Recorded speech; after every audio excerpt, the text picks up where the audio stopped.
রক্ষণাবেক্ষণ আপনি করেন আর নাফরমানি আপনার। জমিনও আমার কথাই স্মরণ করা দেয়, 24 ঘন্টা বাজেট আপনি দেয় করেন। তাকায় দেখেন নাফরমানি কার করে। যুবক একভাবে করে, নারী আরেকভাবে করে, পুরুষ আরেকভাবে করে, টাকাওয়ালারা আরেকভাবে করে, গরিব আরেকভাবে করে। প্রত্যেকের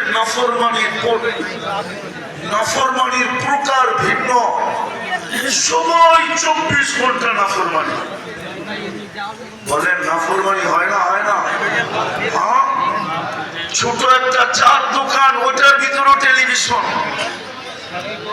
ছোট একটা মিষ্টির দোকান, ওটার ভিতরে টেলিভিশন। 24 ঘন্টা ডিশ চলতেছে। আল্লাহর নাফরমানি না? না নাফরমানি না?